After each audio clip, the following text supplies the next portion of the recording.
चलिए बाकी लोग को अपना जोड़ लीजिए, हम क्लास को स्टार्ट करते हैं। जैसा कि आज आपको दिख रहा होगा कि आज काफ़ी इंपॉर्टेंट जो टॉपिक है शॉर्ट कीज जो है, ठीक है, इसके बारे में चर्चा करेंगे। 2-3 स्लॉट में, 2-3 सेट में हम आपको इंपॉर्टेंट इंपॉर्टेंट शॉर्ट कीज को डिस्कस कर देंगे। जैसे एमएस ऑफिस का, तो एमएस ऑफिस का कंप्लीट लगभग जो है, फिर उसके बाद विंडोज का, तो विंडोज का कंप्लीट, और एक मिसलैनियस रखेंगे, मिक्स टाइप का जो है शॉर्ट कीज, शॉर्ट बटन्स वगैरह जो है आपको रहेंगे। ये काफ़ी इंपॉर्टेंट होता है, तो सभी लोग आपस में एक दूसरे को जो है थोड़ा सा जोड़ लीजिए। उसके बाद क्लास को हम आगे की ओर जो है करते हैं, और सभी लोग जुड़िए और इसको अच्छे तरह से जो देख लीजिएगा और नोट्स बना लीजिएगा। कई लोग होते हैं कि ऑफलाइन बस जो है देख लिए, सॉरी ऑनलाइन जो है, और उसके बाद जो है उसका नोट्स बनाते नहीं।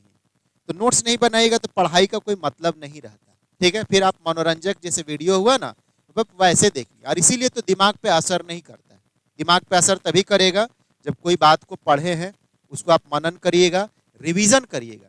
रिवीजन किया हुआ चीज़ें ही आपको एग्जाम में काम देता है। सिर्फ पढ़ा हुआ रहने से तो उसका आप जानकारी रखें एक तरह से, ठीक है। तो हमेशा इस बात का ध्यान रखते हैं। तो हम थोड़ा लोगों को जोड़ ले रहे हैं, आप भी जोड़ लीजिए। बाकी हम कुछ कुछ बातें इंपॉर्टेंट ही आपको बात करते जा रहे हैं, बस थोड़ा हम कुछ लोग को जो मैसेज वगैरह भी जो है फॉरवर्ड कर दे रहे हैं एक तरह से, ठीक है। तो कहने का यही मतलब था कि आप रिवीजन वगैरह करने के लिए आपके पास नोट्स रहेगा, तभी ना बारंबार पढ़िएगा। और एक ही चीज को जो बारंबार पढ़ते हैं सेम नोट से, साइकोलॉजिकली रूप से दिमाग पे उसका असर ज्यादा होता है, ठीक है। ये बात को कम से कम अब आप लोग इस लेवल पे तो समझते ही होंगे। तो वीडियो देखना मनोरंजन का और पढ़ाई करने वाले में अंतर बिल्कुल रहना चाहिए। जितना जल्दी समझ जाइए, क्योंकि 3-4 साल से तो प्रयोग करके देख ही चुके होंगे। तो नोट्स जरूर बनाया करिएगा, मेरा कहने का मकसद ये है। अब जो शॉर्ट कीज होते हैं एमएस ऑफिस में, इसका क्या जरूरत पड़ता है? देखिए, माउस से हम लोग बहुत कुछ कर सकते हैं, लेकिन माउस से काम करते करते यदि आप कीबोर्ड से जो है शॉर्ट में कुछ कुछ काम कर लेते हैं, तो ये काम फास्ट होता है। और जब आप ऑफिशियली किसी कंप्यूटर पे काम करते रहते हैं, तो तीव्रता जो है भी मायने रखता है। कितना स्पीड में आप कोई काम किए, एक्यूरेसी तो मायने रखेगा ही, जो प्रैक्टिस पे निर्भर करता है। तीव्रता भी जो है, कितना जल्दी जल्दी जो है कोई काम को आप करते हैं ऑफिशियली रूप से कंप्यूटर पे, ये बात भी प्रोफेशनली रूप से मायने रखता है। और इसी के लिए आपका शॉर्ट कीज होते हैं, जो शॉर्ट बटन्स होते हैं, इसी के लिए होते हैं। तो उम्मीद करते हैं कि आपको आवाज वगैरह जो है काम चलने लायक भर हो रहा होगा। बहुत ज्यादा कोई यहाँ गायन वगैरह तो चल नहीं रहा है, बहुत मधुर आवाज आपको मिले। तो उम्मीद है कि आपको आवाज वगैरह सब जो है सही से जा रहा है, ठीक है। तो चलिए हम जो है आगे की ओर इसको बढ़ा दे रहे हैं, ठीक है, इसको आगे की ओर बता दे रहे हैं।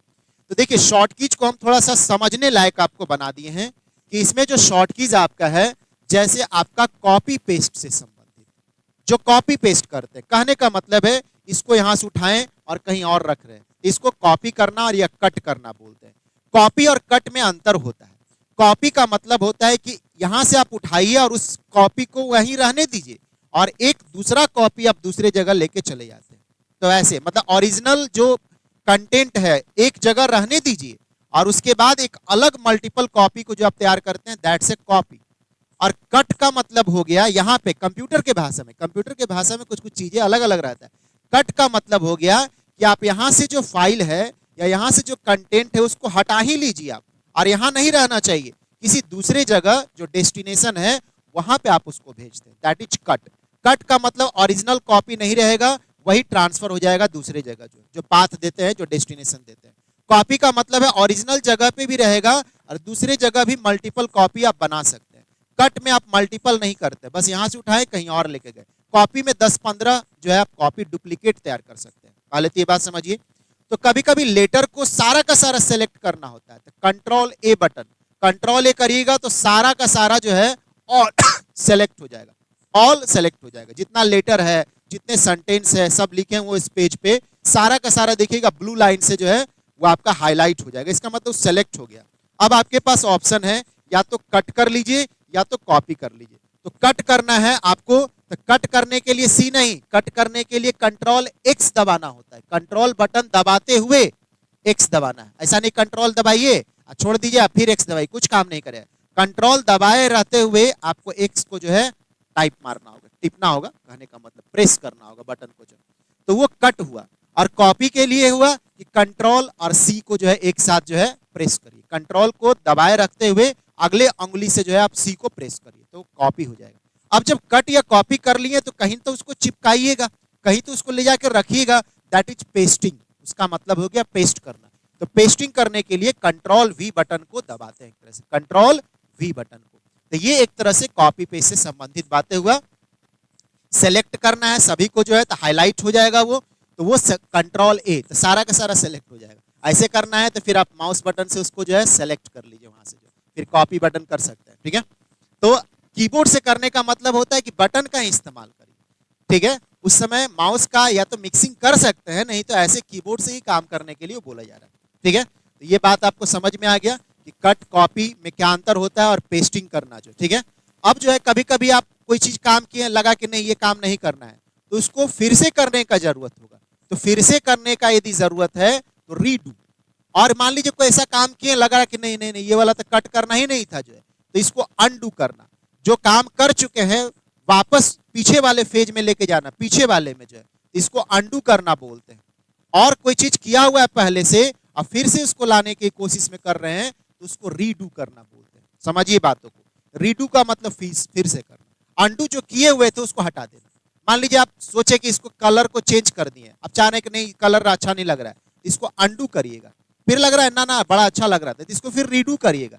तो बटन में देखिए देखिएगा अनडू पीछे की ओर ऐसे किया हुआ रहता है, अनडू वाले बटन में जो है ऐसे करके इधर किया हुआ रहता है, और रीडू वाले में बटन जो है माउस से करिएगा तो ऐसे रहेगा। वही कीबोर्ड से करिएगा तो कंट्रोल प्लस वाई, कंट्रोल अब प्लस नहीं दबाना है, कंट्रोल के साथ को बोला जा रहा है प्लस। कंट्रोल दबाते हुए वाई दबा दीजिए वो रीडू कर देगा, कंट्रोल दबाते हुए जेड कर दीजिए वो अंडू कर देगा। अंडू का मतलब जो अभी किए हैं तत्कालीन उसको हटा देना, ठीक है।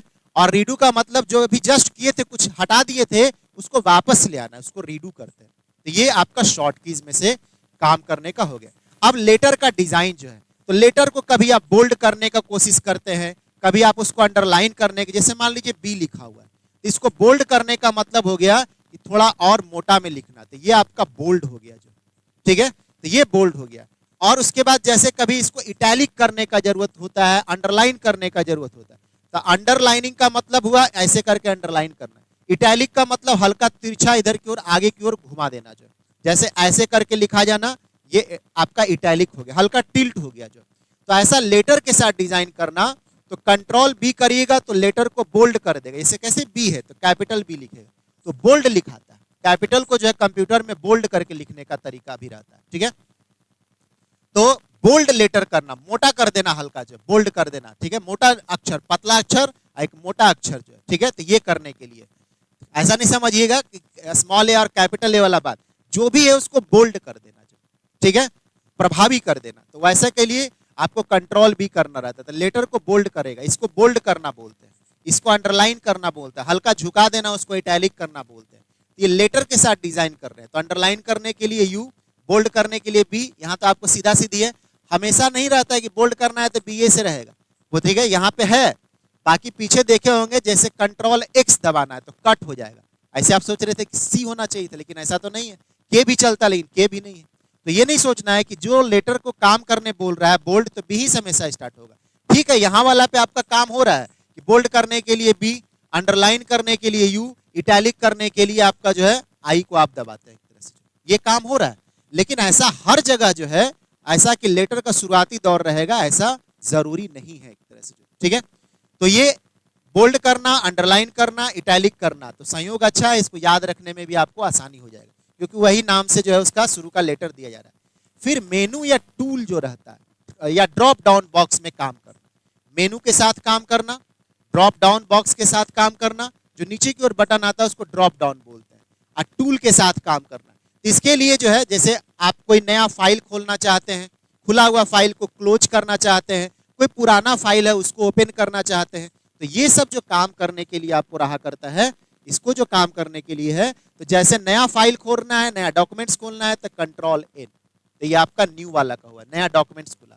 कंट्रोल ओ, इसका मतलब ओपन करेगा, ओपन किसको करेगा, पुराना कोई फाइल पहले जो खोले थे वो कंट्रोल ओ करके आप उसको ओपन कर सकते हैं। क्लोज, जो फाइल ऑलरेडी खुला हुआ है उसको क्लोज करना, ठीक है। तो एमएस ऑफिस में चाहे वर्ड में हो, चाहे आपका क्या कहते हैं एक्सेल में हो, चाहे आपका जो है इसमें आपका पावर पॉइंट में, कुछ कुछ चीजें कॉमन मिलेगी। कहीं हल्का सा बारीक अंतर है तो उसके लिए हम अलग से वीडियो दे देंगे, क्योंकि प्रोडक्ट सेम कंपनी का है ना, तो कई सारे चीजें समानताएं मिलेगा, और थोड़े बहुत जो अंतर होते हैं वर्ड में, एक्सेल में, पावर पॉइंट में, उसके लिए हम अलग से सावधानी वाला जो है एक वीडियो बना देंगे आपको जो, ठीक है। तो ये आपका हो गया। अब जो ओपन का काम होगा, क्लोज का काम हो गया। सेव करना चाहते हैं, कोई फाइल पे काम कर रहे थे, सेव करना चाहते हैं तो कंट्रोल एस दबाइएगा। कुछ चीजें फाइंड करना चाह रहे हैं तो कंट्रोल एफ दबाइएगा। टेक्स्ट को रिप्लेस करना चाह रहे हैं, जो टेक्स्ट लिखा हुआ उसको रिप्लेस किसी और टेक्स्ट से करना चाह रहे हैं तो उसके लिए कंट्रोल एच करके काम कर दी। जैसे मान लीजिए कहीं पे आप टेक्स्ट लिखे, जगह जगह बिहार बिहार बिहार लिखा है, और आपको लग रहा है कि यहाँ पे अब हमको झारखंड भी लिखना है तो रिप्लेस करना होगा, तो वैसे आप बिहार झारखंड लिख दीजिएगा, तो सब जगह जहां जहां बिहार लिखा था बिहार झारखंड बिहार झारखंड बिहार झारखंड ऐसे लिखा जाएगा। इसको रिप्लेस करना भी बोलते हैं, एक को हटा करके दूसरे को लेके आना, या पूर्ण रूप से भी हटा सकते हैं, ठीक है। उसके बाद जैसे मिक्स टाइप का हो गया तो प्रिंट करने के लिए कंट्रोल पी, तो आपका प्रिंटर जुड़ा हुआ है तो तुरंत उसका पॉपअप कर जाएगा किस फॉर्मेट में प्रिंट करना चाहते हैं, कितना पेज प्रिंट करना चाहते हैं, ओके कर दीजिए, काम हो जाएगा, ठीक है। अब जो है टेक्स्ट को अलाइन करना, देखते हैं कोई चीजें लिखा हुआ रहता है तो इधर से लिखाना स्टार्ट होता है, तो ये लेफ्ट की तरफ है, इधर से कोई चीज घसका हुआ रहेगा तो समझिए कि राइट वाला अलाइनमेंट है। तो लेफ्ट से कोई चीज को अलाइन करना, मिलाना, अलाइन करने का मतलब मिलाना, लेफ्ट से मिलाना, राइट से मिलाना, ठीक है, सेंट्रली एडजस्ट करना, ऐसे करके जो है, तो ये करने के लिए जो है लेफ्ट अलाइनमेंट करने के लिए कंट्रोल एल, राइट अलाइनमेंट करने के लिए कंट्रोल आर, और जो है जस्टिफाई, पैराग्राफ को थोड़ा एडजस्ट करके सही लुक में आ जाए तो उसको जस्टिफाई करना बोलते हैं, तो कंट्रोल जे। और पैराग्राफ को यदि सेंट्रली अलाइन करना चाहते हैं कि बीचे बीच जो है लिखाता हुआ जाए तो उसको सेंट्रली अलाइनमेंट बोलते हैं एक तरह से, ठीक है। तो यह इसके लिए कंट्रोल ई आपको रहता है। फिर फॉन्ट विंडो, फॉन्ट जो रहता है अलग अलग, जैसे टाइम्स न्यू रोमन हो गया, और भी तरह तरह का जो है फॉन्ट का डिजाइन, तो ये सबको जो है ओपन करने के लिए, ठीक है, आप जो है फॉन्ट विंडो कंट्रोल डी को जो है आप अपना इस्तेमाल करते हैं। कंट्रोल रिटर्न, जो पेज पे लिख रहे हैं ना ब्रेक कर देगा उसको जो है ब्रेक कर देगा एक तरह से, ठीक है, तोड़ देगा, मतलब अलग पेज पे चला जाएगा, पेज ब्रेक करने के लिए इस्तेमाल करते हैं। और ये जो लिखा हुआ अल्ट अंडरलाइन, तो अंडरलाइन नहीं समझिए, जैसे कोई मेनू ऊपर में रहता है, देखिएगा जो भी मेनू बार रहेगा, मेनू बार में तो देखिएगा उसके नीचे अंडरलाइन किया हुआ रहेगा लेटर, तो अल्ट के साथ यदि वो अंडरलाइन लेटर को दबा दीजिएगा तो वही वाला मेनू के पास वो चला जाएगा और उसका टूल जो है खुल जाएगा, ठीक है।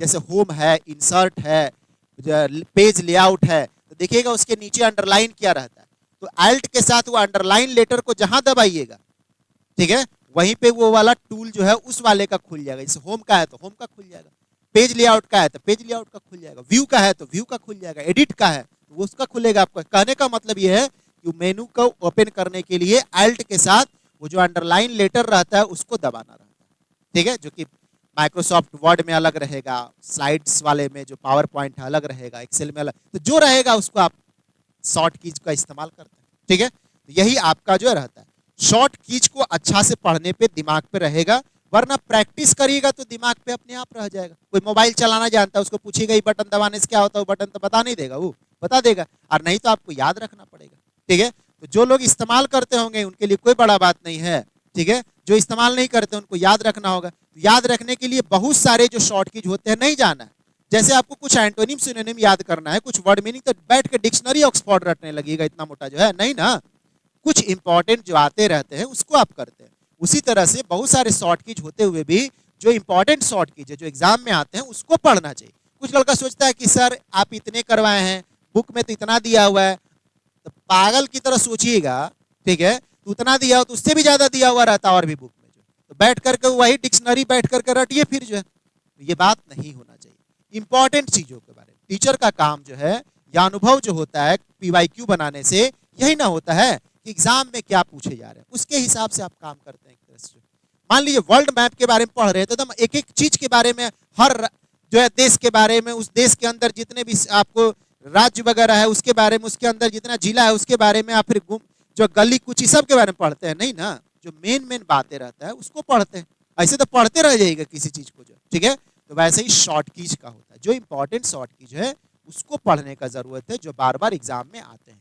लास्ट में हम कुछ मिसलेनियस शॉर्ट कीज को भी जो हम कंसीडर कर लेंगे, ठीक है। तो वीडियो आप जो है अच्छा से देखते हैं, नोट्स बना लेते हैं। नोट्स नहीं बनाइएगा रिवीजन नहीं होगा, रिवीजन नहीं होगा, लगेगा कि पढ़े थे बताए थे, यादें नहीं आएगा एग्जाम में, क्या फायदा उससे, जो पढ़ने वाला नहीं पढ़ने वाला बराबर हो जाएगा। वीडियो देखिए, नोट्स बनाइए एक तरह से, ठीक है, और अपने और भी साथियों को मदद करिए, इस वीडियो को आगे किसी और के पास भेज दीजिए। ऐसा नहीं कि किसी को शेयर करिएगा तो हमको बड़ा पैसा आ जाएगा। ये सब बेवकूफ़ी वाला काम जो है, संकीर्ण मानसिकता वाला काम छोड़ देते हैं।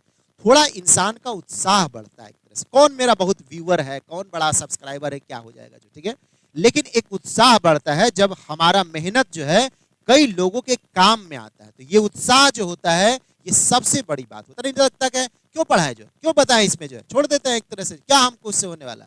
लेकिन मेन बात है हर चीज से होने वाला नहीं रहता, कभी कभी भावनात्मक भी लगा होता है, और भावनात्मक भी आदमी को अच्छा महसूस होता है, तो उस कार्य को आदमी करता है एक तरह से, ठीक है। तो हम आपको जब हेल्प कर रहे हैं तो ज्यादा से ज्यादा हेल्प होना चाहिए, ज्यादा लोगों के पास पहुंचना चाहिए, इसलिए हम आपको बोल रहे हैं शेयर करने के लिए। हमको कोई इससे पैसा और ये सब कुछ चीजें प्रसिद्धि वाली बातें नहीं है, ज्यादा लोगों के काम में है इसलिए बोला जाता है।